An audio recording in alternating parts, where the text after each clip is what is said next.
Hello everyone. सो अब हम next musculoskeletal system का ही लेक्चर कंटिन्यू करेंगे। सबसे पहले हम जो टॉपिक आज कवर करेंगे वो है स्टेजेस ऑफ बोन हीलिंग, और साथ में कास्ट, स्प्लिंट एंड ब्रेसिस, और फर्दर उनसे होने वाली कॉम्प्लिकेशंस हम डिस्कस करेंगे।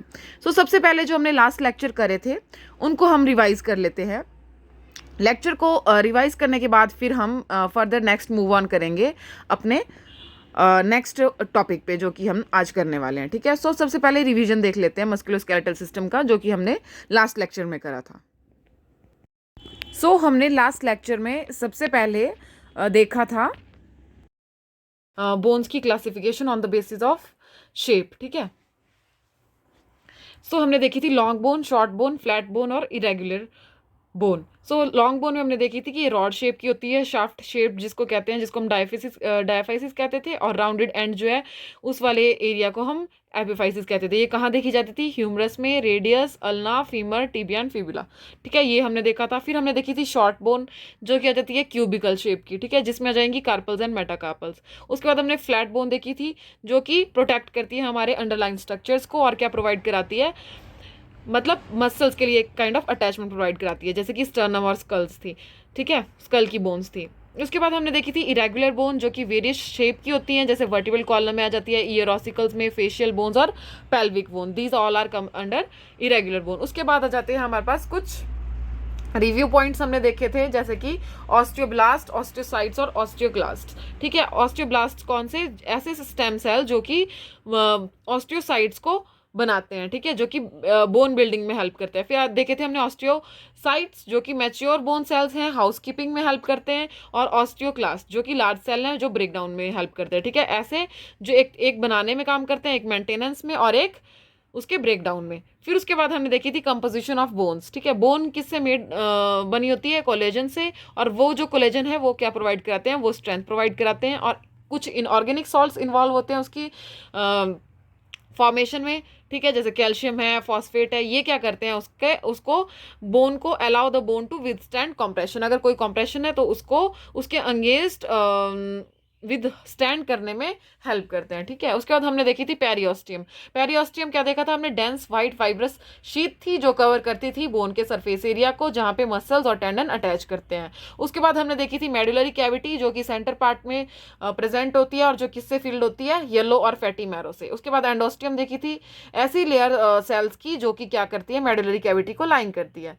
उसके बाद हमने देखी थी कि जो हमारे सर्वाइकल वर्टिब्रा हैं वो स्मॉल साइज के होते हैं, थोरेसिक मिड साइज के होते हैं, और लंबर लार्ज साइज के होते हैं। उसके बाद हमने देखा था एसिटाबुलम जिसको कि हम कनकेव सरफेस ऑफ पेल्विस कहते थे, that is socket in which head of femur fit करता था, है ना। उसके बाद एक्रोमियन देखी थी जो कि बोनी प्रोसेस है स्कैपुला की, जिसको हम शोल्डर ब्लेड कहते हैं। स्कैपुला को हम क्या कहते हैं? Shoulder blade. और कॉलर बोन किसको कहते हैं? क्लेविकल को कहते हैं। ये कुछ रिव्यू पॉइंट्स है ना। उसके बाद हमने सूचर्स देखे थे। ठीक है, सूचर्स में हमने क्या क्या देखा था? कोरोनल सूचर, सैजिटल सूचर, लैम्बडॉइड, स्क्वेमोजल और मेटॉपिक। ठीक है, कोरोनल हमने देखे थे जो आगे फ्रंटल, है ना, फ्रंटल और पैराइटल के बीच में, सैजिटल दोनों पैराइटल के बीच में, लैम्बडॉइड जो पैराइटल और ऑसिपिटल लैम्डा बनाते हैं ना पीछे, और उसके बाद स्क्वेमोसल हमने देखे थे। ऐसा पोर्शन टेम्पोरल बोन का जो कि टेम्पोरल बोन पैराइटल बोन के साथ अटैच करता है। ठीक है, कौन सा? स्क्वेमस वाला टिश्यू जो है टेम्पोरल बोन में जो कि अटैच करता है पैराइटल बोन के साथ, that is called as squamosal suture. उसके बाद हमने मैक्टॉपिक देखे थे जो कि टू फ्रंटल बोन्स को आपस में कनेक्ट करते हैं। ये क्या करते हैं? फर्स्ट देखा जाता है ये फर्स्ट सूचर्स हैं जो कि फिजियोलॉजिकली फ्यूज करते हैं। स्टार्ट हो जाता है इसमें जैसे बच्चों में जो है 3 मंथ्स में फ्यूज कर जाते हैं, और स्टार्ट हो जाते हैं फ्यूज करना, और कंप्लीटली फ्यूज कब करते हैं? जब 8 मंथ्स का हो जाता है बेबी। ठीक है, उसके बाद हमने फर्दर टेंडन्स। ठीक है, टेंडन टेंडन्स देखे थे। टेंडन्स क्या है? Tough band of connective tissue in joint. ठीक है, जो कि मसल्स को बोन के साथ कनेक्ट करते हैं। फिर हमने देखे थे लिगामेंट्स जो बोन टू बोन को अटैच करते हैं। ठीक है, ये स्टेबिलिटी प्रोवाइड करते हैं और स्ट्रक्चर प्रोवाइड करते हैं। फिर हमने देखी थी वॉलेंट्री और इनवॉलेंट्री मसल्स। वॉलेंट्री मसल्स जो कि स्केलेटल मसल्स जैसे कि बाइसेप्स हैं, जो कि हमारे विल से चलती है, इनवॉलेंट्री जो कि गट और कार्डियक की है, जिनको हम कंट्रोल नहीं कर सकते, ठीक है। टोटल इंटरकोस्टल मसल कितनी होती है हमारे हमें जो प्रेजेंट होती है, दैट आर 11 पेयर्स, मतलब 22 टोटल्स होती हैं। फिर हमने साइट ऑफ IM इंजेक्शन देखी थी इन्फेंट में, हमने जो कि बिलो 18 देखी थी वेस्टस लिटरालिस, चिल्ड्रन में डेल्टॉइड, वेंट्रोग्लूटियल, डोर्सोग्लूटियल और वेस्ट्रोलेटरलिस देखी थी। डोर्सोग्लूटियल जो है हमने बोला था कि नॉट रिकमेंडेड अंडर 3 ईयर्स के चिल्ड्रन तक, ठीक है। फिर हमने अडल्ट में देखी थी, जिनमें हम अब 18 ईयर्स की बात करते थे, तो उनमें देखी थी हमने डेल्टॉइड, वेंट्रोग्लूटियल, डोर्सोग्लूटियल और वेस्टस लेटरालिस मसल्स, ठीक है। ये सारी मसल्स हमने देखी थी। डेल्टॉइड कौन सी, बाजू पे, फिर वेंट्रोग्लूटियल थाई पे, डोर्सोग्लूटियल वेंट्रोग्लूटियल हिप वाली मसल्स, और वेस्टस लेटरालिस थाई पे, है ना। डेल्टॉइड आर्म पे आ जाएगी, वेंट्रो और डोर्सोग्लूटियल हिप पे आ जाएगी, वेस्टस लेटरालिस जो है थाई पे हमने देखी थी। फिर हमने एनाटॉमिकल टर्म्स कुछ देखी थी मोशंस की, ठीक है। डिफरेंट काइंड ऑफ मोशन हमने देखा था। तो फ्लेक्जन और एक्सटेंशन हमने देखा था। फ्लेक्जन में हमने कहा था डिक्रीज एंगल होता है, एक्सटेंशन में इंक्रीज होता है एंगल, एबडक्शन में away, AB, abduction away from the mid line, adduction towards the mid line, ठीक है। एलिवेशन और डिप्रेशन देखा था, हॉरिजॉन्टल से एक अबव होगी और एक बिलो होगी। फिर रोटेशन देखी थी, इंटरनल और एक्सटर्नल। मिड लाइन है, मिड लाइन के टुवार्ड अगर रोटेशन हो रही है तो इंटरनल, और अवे हो रही है तो और एक्सटर्नल साइड को हो रही है तो हम बोलेंगे एक्सटर्नल रोटेशन, ठीक है। इसको हम मीडियल रोटेशन भी बोलते हैं और लेटरल रोटेशन भी बोलते हैं। फिर आती है प्रोनेशन और सुपिनेशन की बात। रोटेशन ऑफ फोर आर्म और फुट की देखी जाती है, ठीक है। पाम और सोल की देखी जाती है। अगर पाम और सोल फेस कर रहे हैं एंटीरियरली तो सुपिनेशन है, पाम और सोल अगर फेस कर रहे हैं पोस्टीरियरली तो प्रोनेशन है, ठीक है। फिर एनाटमी ऑफ बोन की बात करते हैं। Long bone have shaft called as diaphysis. Diaphysis की बात करते हैं तो एक काइंड ऑफ होलो सिलेंडर है जो कि बोन को कवर करता है, और जो कवरिंग होती है फिर उसकी बाद में उसको क्या कहते हैं, पेरियोस्टियम कहते हैं। टू एंड्स को क्या कहते हैं, एक मतलब जो ऊपर वाले बल्बस एंड होते हैं ना, उनको एपिफाइसिस कहते हैं, चाहे वो प्रॉक्सिमल एंड है चाहे वो डिस्टल एंड है, ठीक है। उसके बाद हमने नेक्स्ट एक और पॉइंट देखा था, in children epiphysis are separated from diaphysis by epiphyseal plate. और अगर उस साइड वो क्यों प्रेजेंट होती है, ताकि वो बोन की ग्रोथ करते रहे। जब बोन की ग्रोथ कंप्लीट हो जाती है तो वो कार्टिलेज रिप्लेस कर जाता है बोन से, बट अगर वो रिप्लेस नहीं करता है, ठीक है, तो एपिफिजियल का जैसे फ्रैक्चर हो गया या कुछ भी डैमेज हो गई है तो उस वजह से बोन की ग्रोथ में रिटार्डेशन आ जाती है और लिम्ब की शॉर्टनिंग देखी जाती है चिल्ड्रन के केस में, ठीक है। बोन को कवर करने वाली जो लेयर होती है डेट इज पेरियोस्टियम, जिसमें जो है गुड अमाउंट ऑफ ब्लड और नर्व की सप्लाई देखी जाती है। फिर हमने देखी थी डायग्नोस्टिक इवैल्यूएशन, जिसमें हमने देखी थी arthroscopy, bone densitometry, bone scan, arthroscopy, arthrocentesis, electro पहले इलेक्ट्रोमायोग्राफी और बायोप्सी। सो हम पहले डिस्कस कर लेते हैं आर्थ्रोग्राफी। आर्थ्रोग्राफी में हमने देखा था, इसमें हम क्या करते हैं, असेस करते हैं पेन और प्रोग्रेशन ऑफ जॉइंट डिजीज, ठीक है। और इसमें हमने क्या करना होता है, प्रोसेस कैसे चलता है, इसका प्रोसीजर क्या होता है। कॉन्ट्रास्ट इंजेक्शन को हम जॉइंट में इंजेक्ट करते हैं, उसके बाद जॉइंट की डिफरेंट पोजिशन उसको एक्सरसाइज करने के लिए बोलते हैं और एक्सरे लेते हैं, ठीक है। इसमें हमने देखना होता है कि पेशेंट को किसी चीज़ से जो कॉन्ट्रास्ट एजेंट हमने इंजेक्ट करा है उससे एलर्जी तो नहीं है। फिर आती है बोन डेंसिटोमेट्री, इसमें हम असेस करते हैं बोन की मिनरल डेंसिटी, ठीक है। बोन में कितनी मिनरल डेंसिटी है और ऑस्टियोपोरोसिस की कोई रिस्क इन्वॉल्व तो नहीं है पेशेंट को, वो चेक करने के लिए हम बोन डेंसिटोमेट्री का टेस्ट करवाते हैं। उसके बाद आता है बोन स्कैन। बोन स्कैन क्यों कराते हैं, ताकि हम बोन के ट्यूमर को और कोई भी डिजेनरेटिव डिजीज है जैसे अर्थराइटिस वगैरह होता है तो उसको असेस करने के लिए। उसके बाद प्रोसीजर आता है, तो रेडियो आइसोटोप को इंजेक्ट किया जाता है by IV route. 2 to 3 hours को उसको वेट करने के लिए बोलेंगे। उसके बाद स्कैन करते हैं, इसमें हम देखते हैं कि इंक्रीज तो नहीं हुई है रेडियो आइसोटोप की अपटेक, ताकि बोन की डिजीज को देखा जा सके, स्कैन किया जा सके, ठीक है। जैसे एग्जाम्पल है ऑस्टियोसार्कोमा, ऑस्टियोमिलाइटिस, ठीक है, मेटास्टैटिक बोन डिजीज। इन सब केस में क्या होता है, ये जो हमारा रेडियो आइसोटोप है इसकी इंक्रीज हो जाएगी अपटेक इन एरियाज में जहां पे जो है डिजीज प्रेजेंट होती है, ठीक है। फिर आर्थ्रोस्कोपी आती है, तो इसमें क्या करेंगे, डायरेक्ट एग्जाम कर लेंगे जॉइंट का, ठीक है। जॉइंट का डायरेक्ट एग्जाम करेंगे, फाइब्रो ऑप्टिक एंडोस्कोप इंसर्ट कर देंगे, ठीक है। अंडर LA और GA होता है, अंडर लोकल एनेस्थीसिया और जनरल एनेस्थीसिया के अंडर इसको करते हैं, ठीक है। जॉइंट को हम क्लोज कर देते हैं, उसके बाद प्रेशर ड्रेसिंग प्रोवाइड करते हैं, एलिवेट कर देंगे जॉइंट को ताकि स्वेलिंग ना हो पेशेंट को, और उसको कंफर्ट प्रोवाइड कराने के लिए आइस पैक्स को भी हम देते हैं, ठीक है। उसके बाद आ जाती है आर्थ्रोसेंटेसिस, ठीक है। आर्थ्रोसेंटेसिस में क्या करते हैं, हम साइनोवियल फ्लूइड को रिमूव करते हैं और उसको एग्जाम करते हैं, ठीक है। इसमें हम एंटी इन्फ्लामेटरी प्रोवाइड कराते हैं पेशेंट को, ठीक है, कंसेंट भी लेते हैं और इलास्टिक कंप्रेशन भी प्रोवाइड करवाते हैं। उसके बाद हमने देखा था फर्दर उसके बाद फर्दर हमने देखा था इलेक्ट्रोमायोग्राफी, ठीक है। इलेक्ट्रोमायोग्राफी में क्या करते हैं हम, इलेक्ट्रिकल पोटेंशियल ऑफ मसल को स्टडी करते हैं या फिर नर्व जो कि उसको लीड कर रही है उसको स्टडी करते हैं, ठीक है।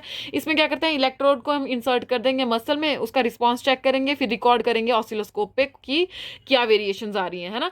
फिर उसके बाद बायोप्सी करेंगे, बायोप्सी में हम कंपोजिशन देखेंगे, स्ट्रक्चर देखेंगे, ठीक है, किस चीज़ का, मसल्स का देखते हैं, बोन मैरो का देखते हैं, बोन का देखते हैं और साइनोवियम का देखते हैं। और बायोप्सी में जो है हम एनाल्जेसिक भी प्रोवाइड कराते हैं पेशेंट को, और उसकी साइट को देखते हैं कुछ उसमें एडिमा तो नहीं है, पेन तो नहीं है, ब्लीडिंग तो नहीं है, हेमेटोमा तो नहीं है, ठीक है। और उसके बाद हम फर्दर फिर डिस्कस कर रहे थे डिसऑर्डर ऑफ मस्कुलोस्केलेटल सिस्टम। तो हमने सबसे पहले किया था फ्रैक्चर। तो फ्रैक्चर क्या है, फ्रैक्चर इज अ कंप्लीट और incomplete damage in continuity of bone, जिसमें हमने कॉज देखे थे ट्रोमेटिक और पैथोजेनिक। ट्रोमेटिक में क्या था, फॉल, एक्सीडेंट और फोर्स की वजह से, ठीक है। और पैथोजेनिक में डिजीज जैसे कि ऑस्टियोपोरोसिस है, बोन सिस प्रेजेंट है, तो उस वजह से जो फ्रैक्चर होता है वो इसमें आ जाएगा। उसके बाद हमने टाइप्स देखे थे, कंप्लीट, इनकम्प्लीट, कम्युनिटेड, ठीक है, ग्रीन स्टिक, सिंपल और कंपाउंड। कंप्लीट में जब बोन जो है पूरी तरह से कंप्लीट कर जाती है, 2 सेपरेट पार्ट्स हो जाते हैं, ठीक है। इनकम्प्लीट जिसमें बोन जो है पूरी तरह से नहीं टूटती है। कम्युनिटेड जिसमें सेवरल पार्ट्स में टूटती है। ग्रीन स्टिक जिसमें जो है एक सरफेस एरिया वैसा का वैसा रहेगा, दूसरे एक सरफेस एरिया मतलब बेंड कर जाएगा और दूसरा टूट जाएगा, है ना। क्लोज्ड में बोन ब्रोक तो करेगी लेकिन under the skin he broke करेगी, स्किन के टेक्सचर में कोई चेंज नहीं आएगा, ठीक है। और कंपाउंड में बोन ब्रोक करेगी, स्किन को मतलब स्किन बैरियर को क्रॉस कर देगी, स्किन को फाड़ते हुए बाहर निकलेगी बोन, ठीक है। और क्लिनिकल फाइंडिंग्स हमने की थी, जिसमें क्या देखा था हमने, पेन देखी थी, क्रिप्टस साउंड प्रेजेंट होता है जिसमें जहाँ पे एरिया में फ्रैक्चर है, जिस लिम्ब में फ्रैक्चर है उसको अगर मूव करेंगे तो क्रिप्टस साउंड हमें सुनने को मिलेगा। उसके बाद शॉर्टनिंग ऑफ लिम्ब हमने देखी थी, इसमें शॉर्टनिंग ऑफ लिम्ब भी हो जाती है। और 5 पीस देखे थे, 5 पीस में पेन थी, पल्सलेसनेस, पेलर, पैरास्थीसिया और पैरालिसिस, ये सब चीज़ें देखने को मिलती थी। उसके बाद हमने करी थी कुछ कीज नर्सिंग रिस्पॉन्सिबिलिटीज़ हमने देखी थी। तो हम क्या करेंगे, पेशेंट को असेस करेंगे कि पेशेंट शॉक में तो नहीं जा रहा है, ठीक है, ब्लड लॉस की वजह से, और असेस करेंगे फैट एम्बोलिज्म, डिज्निया या हाइपोटेंशन ऐसे कुछ तो नहीं पेशेंट को हो रहा है ना। और अगर उसको कोई प्रॉब्लम है तो आइस पैक्स उसके कंफर्ट के लिए देंगे, और साथ में protein rich, vitamin C rich diet provide करेंगे, कैल्शियम कंटेंट डिक्रीज करेंगे ताकि डीकैल्सिफिकेशन को हम अवॉइड कर सके। कैल्कुलाई इन रेनल सिस्टम पे भी हम उसको अवॉइड कर सके, हाइड्रेशन मेंटेन कर सके, ठीक है। आइसोमेट्रिक एक्सरसाइज के लिए बोलेंगे, पोजिशनिंग 2 आवर्ली चेंज करेंगे, और उसको टीच करेंगे अबाउट नॉन वेट बियरिंग और वेट बियरिंग एक्सरसाइजेज। सो अब मूव ऑन करते हैं हमारे आज के लेक्चर पर। सो आज के लेक्चर में हम देखेंगे स्टेजेस ऑफ बोन हीलिंग।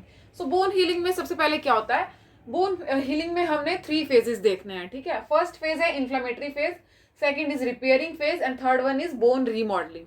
सो सबसे पहले इन्फ्लेमेटरी फेज। इन्फ्लेमेटरी फेज में क्या होता है, localised reaction kind of phase, ठीक है, जिसमें क्या होता था, जैसे हमारा बॉडी रिस्पॉन्ड करता है, ठीक है। उसके बाद जो भी वहां पे लोकलाइज रिएक्शन होता है उसकी वजह से हेमेटोमा की फॉर्मेशन होती है। ये फेज चलता है हमारा फर्स्ट 48 आवर्स के लिए, ठीक है। फर्स्ट 48 आवर्स में क्या होगा, जो भी लोकलाइज रिएक्शन होगा, due to that reaction there is a formation of haematoma, ठीक है। सबसे पहले क्या आ गया, इन्फ्लेमेटरी फेज, जिसमें क्या हो रहा है, हेमेटोमा फॉर्म हो रहा है। उसके बाद आ गई रिपेयरिंग फेज। रिपेयरिंग फेज हमारा 2 से 3 हफ्ते तक चलता है। इसमें क्या करता है, न्यू टिश्यू, अब जो हेमेटोमा था, पहले तो हेमेटोमा बनेगा वहां पे, ठीक है, कोई भी फॉरेन पार्टिकल्स हैं या फिर हमारी बॉडी जो है डेब्रिस ये वो सो क्रिएट कर रही है, ठीक है, उन सब चीजों के लिए जो रिस्पॉन्ड हो रहा है वो 48 आवर्स में हो रहा है, ठीक है।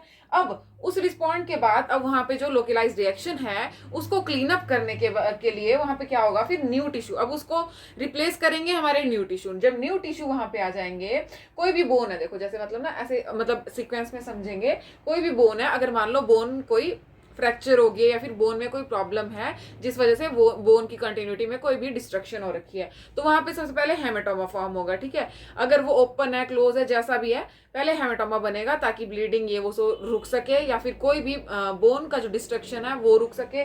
तो क्या कर देंगे हम, 48 आवर्स में हमारी बॉडी रिस्पॉन्स करेगी as a formation of haematoma. उसके बाद क्या होगा, अब हेमेटोमा तो बन गया, अब 2 से 3 हफ्ते में वो जो टिश्यू है, जो डिस्ट्रक्शन हुई है टिश्यूज की, उनको फिर से रिकंस्ट्रक्शन होगी उनकी, ठीक है। तो वहां पे क्या होगा, न्यू टिश्यू बनेंगे, न्यू कार्टिलेज बनेंगे, और उस टिश्यू कार्टिलेज जो नए बनते हैं उस साइट पे, उसको कहते हैं हम कैलस, ठीक है। तो न्यू कैलस की फॉर्मेशन होगी विद इन 2 to 3 वीक्स में, जो कि बोन हीलिंग का एक प्रोसेस है। फिर उसके बाद बोन रीमॉडलिंग। अब क्या हुआ, हेमेटोमा भी हो गया, उनको फिर न्यू सेल ने रिप्लेस भी कर दिया। अब इसके बाद जो हमारा सॉलिड स्ट्रक्चर बन गया है, tissues and cartilage callus type बन गया, अब वहां पे जो एक सॉलिड बोन बन गई है। बट लेकिन उस सॉलिड बोन को भी फिर फर्दर स्पंजी बोन रिप्लेस करेगी ताकि वो वेल डेवलप एक स्ट्रक्चर बन सके। ठीक है, तो ये थी स्टेजेस ऑफ बोन हीलिंग। क्या पढ़ा हमने? इन्फ्लामेटरी फेज जिसमें हेमेटोमा बन रहा है, फिर रिपेयरिंग फेज जिसमें कैलस बन रहा है, फिर बोन रिमॉडलिंग जिसमें सॉलिड बोन जो है रिप्लेस हो रही है स्पंजी बोन के साथ। ठीक है, इसके बाद हम नेक्स्ट पढ़ेंगे कास्ट। सो नेक्स्ट कास्ट देख लेते हैं। ठीक है, कास्ट जो है 2 टाइप्स के होते हैं, एक फाइबर ग्लास कास्ट आ जाता है और एक प्लास्टर कास्ट आता है। ठीक है, सो मोस्टली आजकल जो यूज किया जाता है that is fibre glass cast. ठीक है, ये किससे बना होता है? That is made up of polyurethane resins. Polyurethane resin से ये बना होता है और ये जो है मोस्टली लाइट वेट होता है, स्ट्रॉन्गर होता है, वाटर रेजिस्टेंट होता है और ड्यूरेबल होता है। इसलिए मतलब ज्यादा प्रेफर करते हैं आजकल इसी को यूज करना, क्योंकि ये जल्दी सेट भी हो जाता है। ठीक है, बस ये है कि थोड़ा सा कॉस्टली होता है, बट इतना बट ये है कि मतलब इसकी जो एडवांटेजेस हैं वो ज्यादा हैं और इसके थोड़े ज्यादा डिसएडवांटेज है, तो इसको मोस्ट कॉमनली यूज किया जाता है आजकल। जैसे कि ये लाइट वेट भी है, स्ट्रॉन्गर भी है, वाटर रेजिस्टेंट है, ड्यूरेबल है और जल्दी सेट हो जाता है। ठीक है, ये 30 मिनट्स में सेट हो जाता है और उसको लगाएंगे तो वो 24 टू 72 आवर्स सेट होने के लिए भी लेता है। ठीक है, और इसकी एप्लीकेशन एक्सोथर्मिक है, मतलब जब इसको अप्लाई करते हैं ना तो हीट प्रोड्यूस होती है। उसके बारे में फिर हमने पेशेंट को एजुकेट करना है कि जब इसको अप्लाई करेंगे तो मे भी आपको हीट फील हो सकती है। उसके बाद हम बात करते हैं प्लास्टर कास्ट की।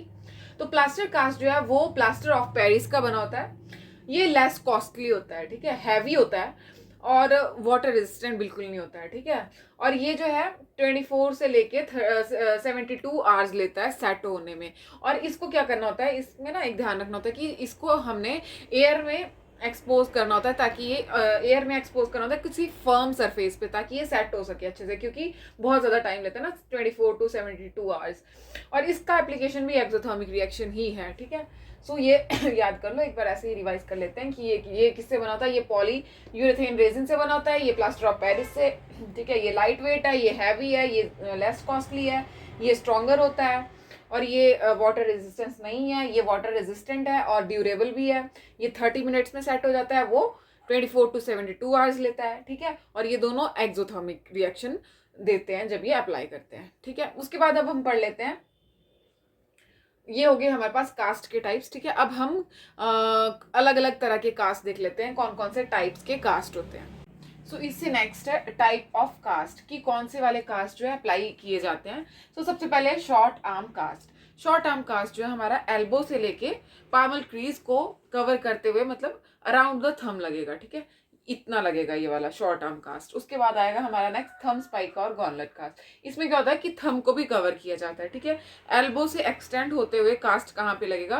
पूरा थंब को भी कवर करेगा। ठीक है, लॉन्ग आर्म कास्ट, ये एक्जिला से लेके पामल क्रीज तक। और इसमें क्या करते हैं, हम अपने हैंड को जो है ऐसे राइट एंगल पे इमोबिलाइज करते हैं इस वाले कास्ट पे। फिर आता है short leg cast. Short leg cast knee हमारा नी से लेके बेस ऑफ द टो तक आएगा। ठीक है, फिर लॉन्ग लेग कास्ट जो कि थाई से टो तक आएगा और इसमें क्या है, इमोबिलाइजेशन हो जाती है मतलब कि। ठीक है, और वॉकिंग कास्ट भी एक काइंड ऑफ रिस्ट्रिक्शन है। ठीक है, मतलब काइंड ऑफ सपोर्ट प्रोवाइड करने के लिए, जो थाई से लेके टो तक आएगा। और उसके बाद आ जाएगा बॉडी कास्ट जो पूरी बॉडी को एनसर्कल करता है। ठीक है, मतलब पूरी बॉडी में अगर multiple fractures type kind of things हैं तो ये बॉडी कास्ट लगता है। ठीक है, फिर आता है शोल्डर स्पाइक का कास्ट, जो शोल्डर में क्या करेंगे, इसमें कौन सा आएगा, like it's kind of jacket. ठीक है, जो एल्बोज को भी कवर करेगा। ठीक है, शोल्डर ट्रंक पूरा इसमें कवर होगा। ठीक है, ये थे टाइप ऑफ कास्ट, कौन से? शॉर्ट आर्म जो कि एल्बो से लेके हमने देखा पाल्मर क्रीज तक, फिर थंब स्पाइक का जो कि हमने देखा थंब को कवर करेंगे। शॉर्ट आर्म में क्या होता है ना, पाल्मर क्रीज से लेके जस्ट अराउंड द थंब, इसको मतलब अराउंड द थंब जाएगा वो। ठीक है, मतलब पूरा थंब कवर नहीं करेगा। इसमें क्या है, थंब स्पाइक का में पूरा थंब भी कवर होगा, अगर मतलब इस साइड इस चीज में भी अगर कोई फ्रैक्चर है तो ये वाला कास्ट। फिर लॉन्ग आर्म में आ जाएगा पूरा, अगर एक्जिला से लेके, ये इसमें एक्जिला से लेके पामर क्रीज तक, मतलब एल्बो में भी फ्रैक्चर है तो उसको पूरा अच्छे से सपोर्ट करने के लिए, और इसको कैसे इमोबिलाइज करेंगे, इन अ राइट एंगल में। ठीक है, शॉर्ट लेग हमने बता दिया, नी से लेके बेस ऑफ द टो। ठीक है, और लॉन्ग लेग कास्ट में आ जाएगा, थाई से लेके वॉकिंग में भी सेम। जो वॉकिंग कास्ट है इसमें वॉकिंग कास्ट में शॉर्ट लेग भी हो सकता है, लॉन्ग लेग भी हो सकता है। This is reinforced for strength के लिए, ठीक है। और बॉडी कास्ट जो एनसर्कल करता है whole the body. Shoulder spica cast जो कि एज अ जैकेट होता है, ठीक है। Elbow, shoulder and trunk all are including in this.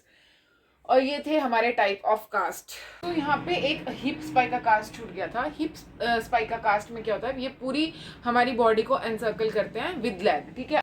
अगर डबल हिप स्पाइका कास्ट होगा तो बोथ द लेग और ऑल्सो इंक्लूडेड विद बॉडी भी एनसर्कल होगी, ठीक है। फिर आती है स्प्लिंट। स्प्लिंट क्या है? Splint is a kind of support, मतलब as a kind of cast ही it is a kind of temporary cast बोल सकते हैं। मतलब सपोर्ट प्रोवाइड करने के लिए, कास्ट की तरह ही सपोर्ट प्रोवाइड करने के लिए इसको यूज करते हैं, but it is a kind of temporary thing जो कि सपोर्ट प्रोवाइड करता है, इमोबिलाइज करता है बॉडी के किसी भी पार्ट को फंक्शनल पोजीशन में, ठीक है। जैसे कि अब ये नहीं है कि मतलब बाजू हम ऐसे रखते हैं तो इसको हम ऐसे करके स्प्लिंट कर देंगे, ठीक है, इन अ फंक्शनल पोजीशन, ठीक है। उसके बाद इसमें हम पूरे पार्ट को मतलब जैसे कि अगर मान लो हमारे कई बार ऐसे होता है ना, जैसे कोई गिर गया या फिर मतलब नॉर्मली जैसे अगर मान लो पीएचसी सीएचसी है, वहाँ पे किसी फ्रैक्चर वाले पेशेंट को लेके आए हैं और वो थोड़ा सा कॉम्प्लिकेटेड सा फ्रैक्चर है, ठीक है। तो वो वहाँ पे क्या करेंगे, जस्ट वो एक काइंड ऑफ स्प्लिंट नीचे से प्रोवाइड करा देंगे और स्टेराइल ड्रेसिंग से उसको इमोबिलाइज कर देंगे पार्ट को और फिर रेफर कर देते हैं। तो उस काइंड ऑफ चीज़ के लिए हम स्प्लिंट को यूज़ करते हैं। और स्प्लिंट ऐसे भी यूज़ करते हैं जैसे कि मतलब अभी फिलहाल हमने एक्सरे वगैरह कराने हैं पेशेंट के, तो इससे क्या होता है, जैसे कि इसमें जो है ना, मतलब पूरा एंटायरली पार्ट को कवर नहीं करते हैं और सर्कुलेशन भी इसमें प्रॉपर होती है, ठीक है। एंटायरली पार्ट को इमोबिलाइज नहीं करेंगे, जैसे स्प्लिट बनाएंगे, एक नीचे से एक फट्टी सी लगा लेंगे और ऊपर से with the help of sterile dressing उसको बांध देंगे, ठीक है। तो it is a kind of splint, ठीक है। और ये इजीली रिमूवेबल होती है, फिर उसको खोल देते हैं, जैसे एक्सरे करना है या फिर पार्ट डॉक्टर ने विजुअलाइज करना है तो वो इजीली रिमूवेबल होती है, ठीक है। और इसमें हाँ ये ध्यान में रखना होता है कि जो वुंड है, अगर मान लो कॉम्प्लिकेटेड फ्रैक्चर या फिर ओपन फ्रैक्चर है, वहाँ पे वुंड भी क्रिएट हुआ है, तो उसको भी हमने पहले कवर करना है विद स्टेराइल ड्रेसिंग, ठीक है। और बाकी इसमें तो हम नॉर्मल ड्रेसिंग भी यूज़ करते हैं, पर लेकिन वुंड वाला हो तो इसमें ध्यान में रखना होता है कि स्टेराइल ड्रेसिंग होनी चाहिए, बिकॉज पेशेंट को इन्फेक्शन के चांसेस भी इंक्रीज हो सकते हैं, ठीक है। तो ये था स्प्लिंट और हमने पहले देखी कास्ट। सो अब हम नेक्स्ट आ जाते हैं ब्रेसिस पे। ब्रेसिस भी एक kind of sport kind of thing है जो कि लॉन्ग टर्म के लिए हम यूज़ करते हैं, ठीक है। अब इसका यूज़ क्या होता है ब्रेसिस का? ब्रेसिस भी हम स्पोर्ट के लिए यूज़ करते हैं। मूवमेंट है कोई भी, अगर जैसे ज़्यादा इमोबिलाइज करना है किसी पार्ट को, इसलिए भी यूज़ करते हैं, है ना। कोई एडिशनल इंजरी ना हो जाए, जैसे कि ऑटोमेटिकली फॉर एग्जांपल आप नी में इंजरी ले लो, अगर कोई नी में इंजरी है तो हम नी कैप यूज़ करते हैं फॉर एग्जांपल, ठीक है। तो नी कैप क्या करता है? सपोर्ट प्रोवाइड करता है, मूवमेंट को एक गलत डायरेक्शन में भी कंट्रोल करता है और इंजरी से भी प्रिवेंट करता है कि ताकि फर्दर इंजर ना हो सके, ठीक है। अगर हम किसी भी पार्ट में, अगर मान लो किसी फिंगर में या रिस्ट में कहीं पे भी अगर आपको इंजरी हो रखी है, तो हो सकता है मूवमेंट की वजह से वो पार्ट में और ज्यादा इंजरी इंक्रीज हो जाए, तो उस मूवमेंट को रोकने के लिए, उसको सपोर्ट प्रोवाइड करने के लिए हम ब्रेसिस का यूज करते हैं, ठीक है। इंडिकेशन किस किस पेशेंट को रिकमेंड करते हैं? जैसे कि लॉन्ग टर्म यूज है, अब जैसे कि नी कैप हो गया फॉर एग्जाम्पल, है ना, फॉर डिफॉर्मिटी करेक्शन, अगर कोई डिफॉर्मिटी हो गई है, जैसे कि कई बार क्या होता है, कई बार मिसप्लेस भी हो जाती है कोई ना वो, जैसे कि कई बार हम अगर मतलब ज़्यादा कास्ट की ज़रूरत नहीं है, अगर पेशेंट ऑटोमेटिकली रिस्ट्रिक्ट कर सकता है अपनी मूवमेंट्स को खुद से, तो हम नी कैप ऐसी चीज़ें रिकमेंड कर देते हैं ताकि फिर डिफॉर्मिटी की भी थोड़ी बहुत करेक्शन हो जाए, जैसे कि टेंडिनोपैथी हो जाती है या एक्सर्शनल या फिर कुछ ऐसी चीज़ें जो कि नी कैप और ये सब चीज़ें ब्रेसिस यूज़ करने से ठीक हो सकती हैं, तो हम ब्रेसिस रिकमेंड करते हैं, ठीक है, for enhancing movement and minimising discomfort. अब क्या होता है, नी कैप से ऐसा तो है नहीं कि पूरा मूवमेंट ही रिस्ट्रिक्ट हो जा रहा है, ठीक है, उससे जस्ट काइंड ऑफ एक सही डायरेक्शन में, मतलब कि आपका नी पूरी डायरेक्शंस में नहीं मूव करेगा, थोड़ी बहुत रिस्ट्रिक्शंस होती हैं उसमें, और डिस्कम्फर्ट भी हमारा मतलब डिस्कम्फर्ट को हटाने के लिए भी हम उसको यूज़ कर सकते हैं ब्रेसिस को, ठीक है, मिनिमाइज करने के लिए डिस्कम्फर्ट को। तो ये थी हमारी ब्रेसिस। और अब नर्सिंग रिस्पॉन्सिबिलिटी क्या क्या होती हैं? एक तो कास्ट, स्प्लिंट और ब्रेसिस। तीनों एक kind of support kind of thing है पेशेंट के लिए।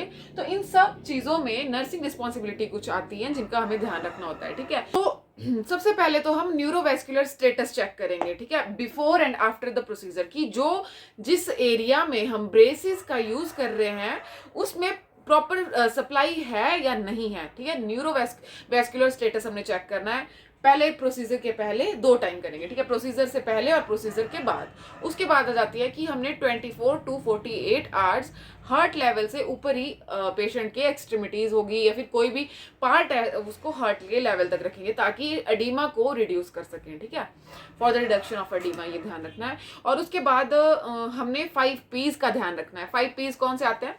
पेन, ठीक है, पल्सलेसनेस, ठीक है, पेलर, पैरास्थीजिया और पैरालिसिस। ये हमने 5 P's पहले भी डिस्कस करे हैं, उनका हमने सबसे मेनली ध्यान रखना है कि पेशेंट को ये वाले सिम्टम अपीयर तो नहीं हो रहे। उसके बाद आ जाती हैं कुछ कॉम्प्लिकेशन जिनको हम फिर फर्दर बाद में डिस्कस करेंगे, जैसे कि कंपार्टमेंट सिंड्रोम आ गया, ठीक है, प्रेशर अल्सर हो गए, डिसयूज सिंड्रोम हो गए, तो इनको हम फर्दर डिस्कस करते हैं। इनका भी ध्यान रखना है because these are complications of braces, splint and cast.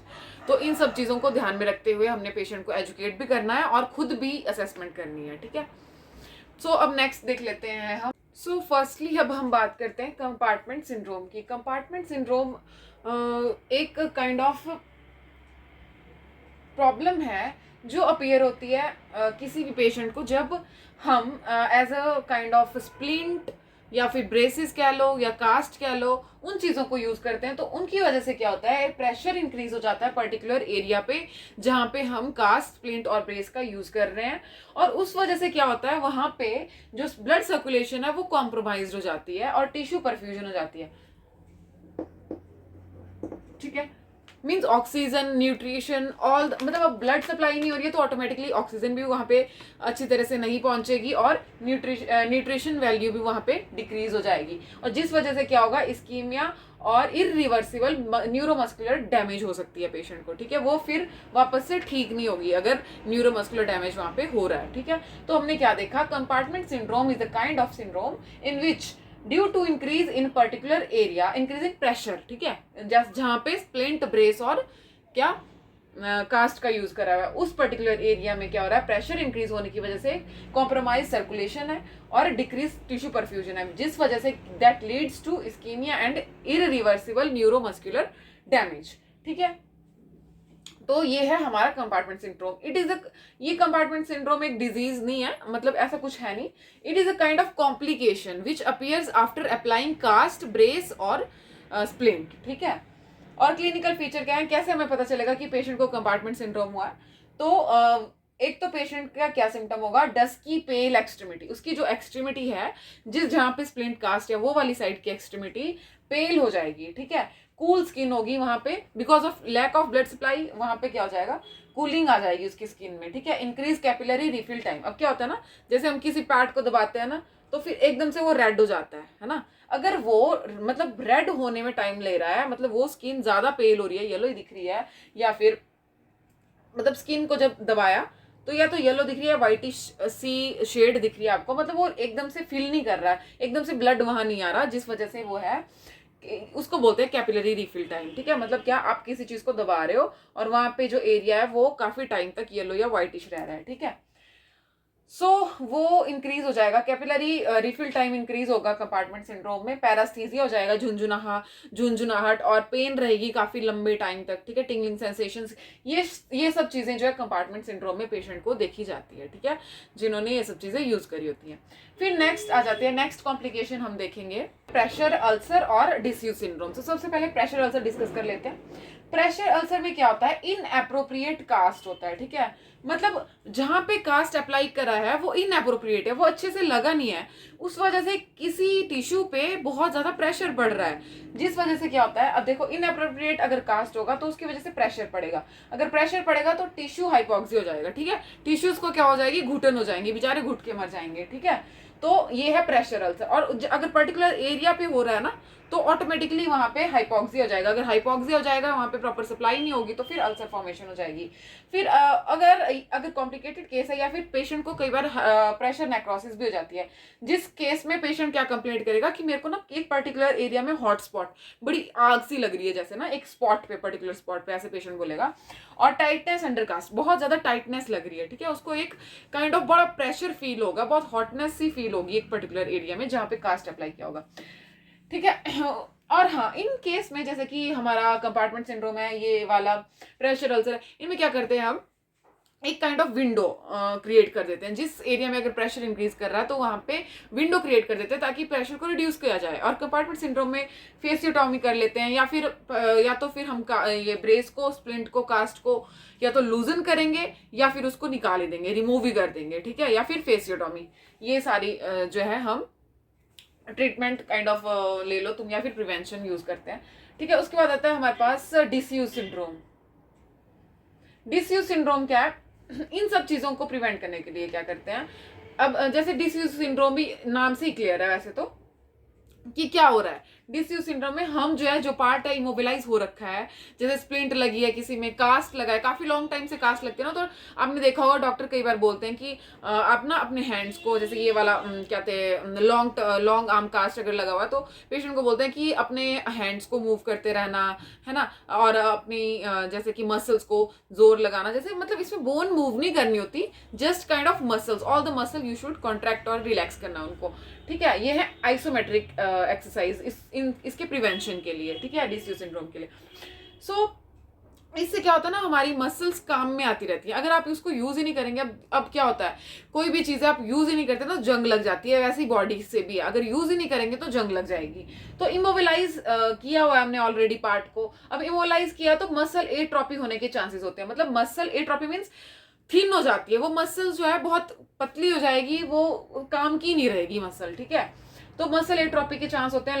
Loss of strength, अब कोई चीज है, अगर मान लो हमारी फिंगर है, आज फिंगर जो है 10 kg उठाती है, ठीक है, कल को उसकी स्ट्रेंथ यूज ही नहीं करोगे, फिर 5, 8, 2 उसकी स्ट्रेंथ ही नहीं रह जाएगी, वो अपनी स्ट्रेंथ को लूज करेगी, है ना। तो ये चीजें हो जाती हैं, इसका ध्यान रखना होता है। तो आज के लिए हम इतना ही करेंगे, नेक्स्ट हम ट्रैक्शन पढ़ेंगे कल, और रिवीजन कर लेते हैं एक बार पूरे लेक्चर का। सो अब हम रिवीजन कर लेते हैं with the help of notes जल्दी से। स्टेजेस ऑफ बोन हीलिंग हमने आज देखी थी। सबसे पहले हमने देखा था इन्फ्लामेटरी फेज, जो कि 48 आवर्स तक लास्ट करता है, जिसमें कि हेमेटोमा की फॉर्मेशन होती है। उसके बाद हमने देखा था रिपेयरिंग फेज, जो कि 2 to 3 वीक्स लेता है, ठीक है। इसमें क्या होता है, जो डिकंस्ट्रक्टिव टिश्यूज थे वो न्यू टिश्यू में डेवलप कर जाते हैं और कार्टिलेज बन जाता है, जिसको हम कैलस कहते हैं। फिर बोन रिमॉडलिंग, जो कि फाइनल फेज है, जिसमें क्या होता है, जो कैलस बना होता है, जो सॉलिड बोन बनी होती है, वो रिप्लेस हो जाती है स्पंजी बोन की हेल्प से। फिर उसके बाद हमने देखे थे कास्ट, फाइबर ग्लास और प्लास्टर कास्ट। इनमें हमने डिफरेंस देखा था कि जो फाइबर ग्लास कास्ट है वो पॉलीयूरेथेन रेजिन से बना होता है, और जो प्लास्टर कास्ट है वो प्लास्टर ऑफ पेरिस से बना होता है। फाइबर ग्लास कास्ट जो है लाइट वेट होता है, और दूसरा हैवी होता है बट लेस कॉस्टली होता है। ये स्ट्रॉन्गर होता है और वाटर रेजिस्टेंट विद ड्यूरेबल होता है। ये वाटर रेजिस्टेंट नहीं होता। ये 30 मिनट लेता है सेट होने में, और वो 72 आवर्स लेता है सेट होने में। ये एक्सोथर्मिक रिएक्शन देता है जब ये इसको हम अप्लाई करते हैं, और सेम ये भी एक्सोथर्मिक रिएक्शन देता है, ठीक है। इसको जो है फ्रेशली जब अप्लाई करते हैं तो कास्ट को हमने एयर में एक्सपोज करना होता है और फर्म सरफेस का सपोर्ट देना होता है, ताकि वो एक सही डायरेक्शन में, सही पोजीशन में सेट हो सके, ठीक है।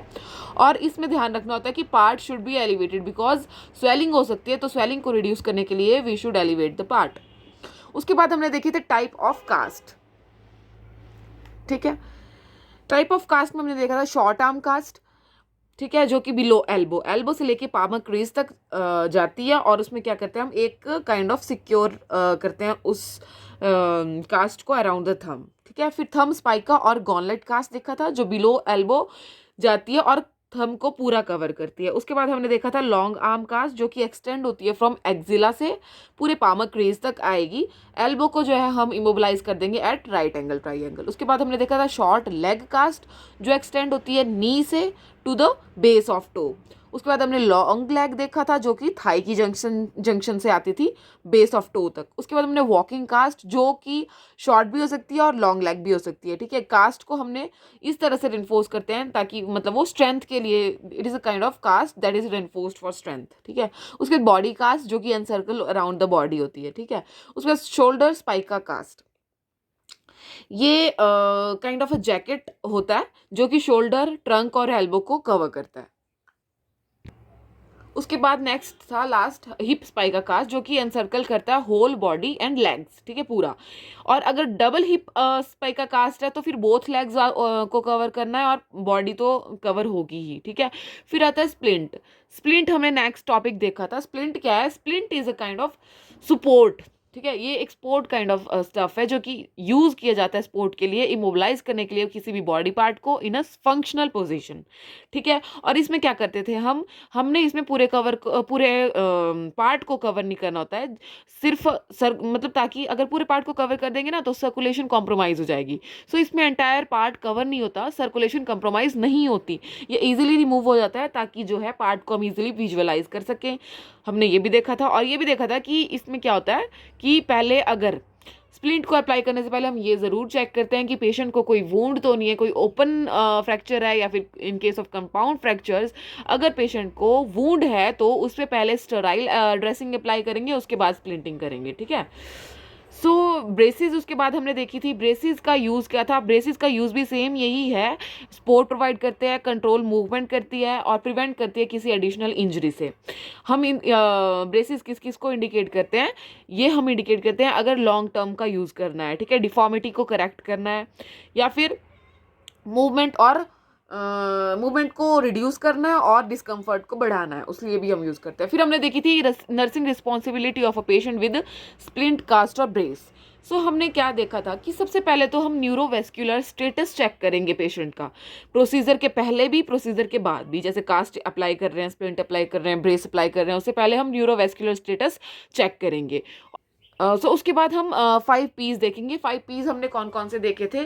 पेन, पेलर, पल्सलेसनेस, पैरास्थीजिया और पैरालिसिस, ठीक है। इन फर्स्ट 24 to 48 आवर्स हमने एक्सट्रीमिटी को देखना है कि एक्सट्रीमिटी जो है हार्ट के लेवल से ऊपर होनी चाहिए। क्यों? ताकि एडिमा रिड्यूस हो सके। उसके बाद हमने क्या देखा था कि हमने मॉनिटर करना है किसी भी कॉम्प्लिकेशन को, पेशेंट को कोई कॉम्प्लिकेशन तो नहीं हो रही है, वो हमने मॉनिटर करना है, ठीक है।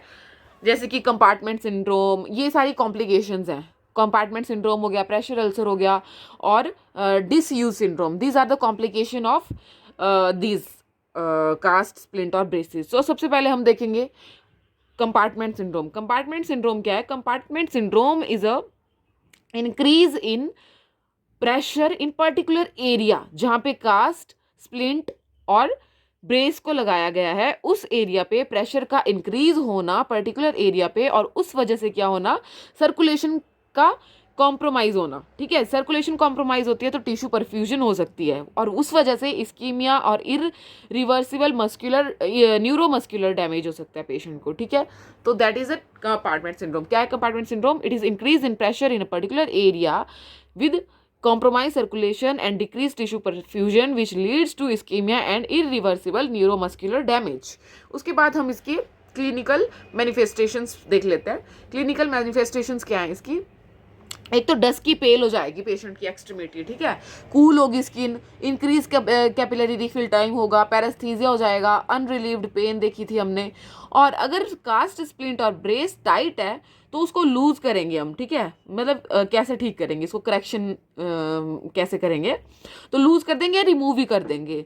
और हमने देखी थी फेसियोटमी। फेसियोटमी में क्या था? फेसियोटमी करी जाती है ताकि प्रेशर जो है रिलीज हो सके, कम हो सके, उसको प्रेशर रिलीव करने के लिए हम फेसियोटमी कर लेते हैं कंपार्टमेंट सिंड्रोम में। उसके बाद हमने देखा था pressure ulcer. Pressure ulcer is a kind of, ये भी तभी होता है जिन पेशेंट्स को अप्लाई किया जाता है कास्ट, स्प्लिंट और ब्रेसिस को।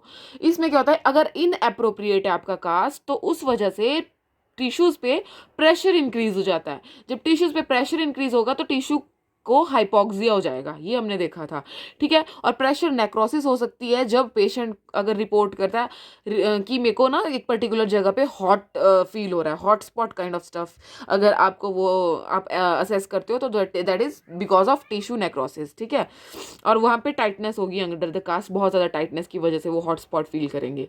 फिर हमने उसमें असेस करना है कि जो पर्टिकुलर एरिया है फिजिशियन या तो उस पर्टिकुलर हॉटस्पॉट वाले एरिया में या तो वो कट लगाएंगे और वो कास्ट को रिमूव करेंगे, या फिर मतलब रिमूव करके ना एक window kind of stuff create करेंगे उस कास्ट में, या फिर अगर पॉसिबिलिटी, अगर नहीं पॉसिबल तो फिर कास्ट को ही रिमूव किया जाता है, ठीक है। फिर नेक्स्ट हम देखेंगे डिसयूज सिंड्रोम, ठीक है। डिसयूज सिंड्रोम में हमने देखा था कि अगर हम जैसे कास्ट अप्लाई हुआ है पेशेंट को बहुत लंबे टाइम से, तो वो इमोबिलाइज होता है। Because of that immobilization which leads to muscle atrophy, एक तो मसल थिन हो जाएंगी, यूज में नहीं आएंगी, ठीक है, और क्या करेंगी, यूज में नहीं आएंगी तो अपनी स्ट्रेंथ को लूज कर देंगी वो, ठीक है। उसके बाद हमने देखा था कि अगर इसको प्रिवेंट करना है तो हम क्या करेंगे, पेशेंट को एजुकेट करेंगे कि आप जो है ना मतलब टू टेंस और टू कॉन्ट्रैक्ट, मतलब कि कॉन्ट्रैक्ट और रिलैक्स करो मसल्स को, ताकि ना उनमें मूवमेंट होती रहे। क्योंकि अगर मूवमेंट नहीं होगी तो मसल्स जो है ना अपनी स्ट्रेंथ खो बैठती हैं, वो उनकी एट्रोपी हो जाती है, ठीक है। मतलब हमने क्या करना होता है, जस्ट मसल्स को ही लूज करना होता है, मसल को कॉन्ट्रैक्ट करना होता है, ताकि मसल जो है अपनी स्ट्रेंथ ना लूज करे, और मसल्स को ही मूव करेंगे हम without moving any bone, bone वैसी ही रहेगी, ठीक है।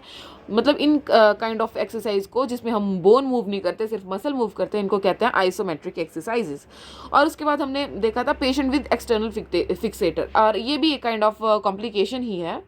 जिन पेशेंट को एक्सटर्नल फिक्सेटर प्रोवाइड किया होता है उन पेशेंट की केयर, ठीक है। यूज़ क्या, सबसे पहले तो यूज़ करते हैं हम ये कॉम्प्लेक्स ओपन फ्रैक्चर में। एक्सटर्नल फिक्सेटर का यूज़ कहाँ होता है, कॉम्प्लेक्स ओपन फ्रैक्चर में विद सॉफ्ट टिश्यू इंजरी भी अगर उसको हुई है, ठीक है। इसमें क्या, ये क्यों अप्लाई करते हैं, ताकि जो है पेशेंट की एक्सट्रीमिटी स्टेबलाइज हो सके, उनमें मिनिमल ब्लड लॉस हो सके, ठीक है। इम्पल्स हाँ, मतलब वूंड की केयर इंप्रूव हो सके, क्योंकि ना इसमें क्या होता है कि बिल्कुल फिक्स कर देते हैं हम उस एरिया को, और उसमें हीलिंग भी इजी हो जाती है, कंफर्ट ज़्यादा होता है पेशेंट को। इसकी कॉम्प्लिकेशन होती है पिन साइट इन्फेक्शन, जिस साइट पे हमने एक्सटर्नल फिक्सेटर को अप्लाई करा है उस साइट पे पेशेंट को इन्फेक्शन हो सकता है, because that is in contact with air also and with body also. और पेन एट पिन साइट, अगर पेन है पिन साइड पे, हमने असेस करना है वार्म तो नहीं है, रेडनेस तो नहीं है, स्वेलिंग तो नहीं है, पुरलेंट डिस्चार्ज तो नहीं है। अगर ये सब पेशेंट को डेवलप हो रहा है तो दैट मे डेवलप एज ऑस्टियोमेलाइटिस, तो इन सब चीज़ों के लिए हमने असेस करना है। So this is all about today's lecture. So हम ना डेली, अगर आपको ऐसा लगता है कि बार बार वही चीज़ हो रही है, वही चीज़ रिपीट हो रही है, तो जितना रिवीजन होगा, जितनी चीज़ें रिपीट होगी, मैं इसीलिए फर्स्ट मतलब लेक्चर के फर्स्ट में भी रिवीजन कराती हूँ और लास्ट में भी, ताकि चीज़ें ना एकदम दिमाग में बैठ जाएं। तो आपने स्किप नहीं करना है रिवीजन ज़रूर करना है, ताकि वो ऐसा लगे कि बार बार हो रहा है तो भी इट्स ओके, ताकि रिटेन रहें चीज़ें ना दिमाग में। सो ये था आज का लेक्चर, एक बार खुद भी रिवीजन करें, नोट्स बनाएं, दैट्स ऑल। बाकी अब नेक्स्ट लेक्चर पे मिलते हैं। Okay, bye bye, take care.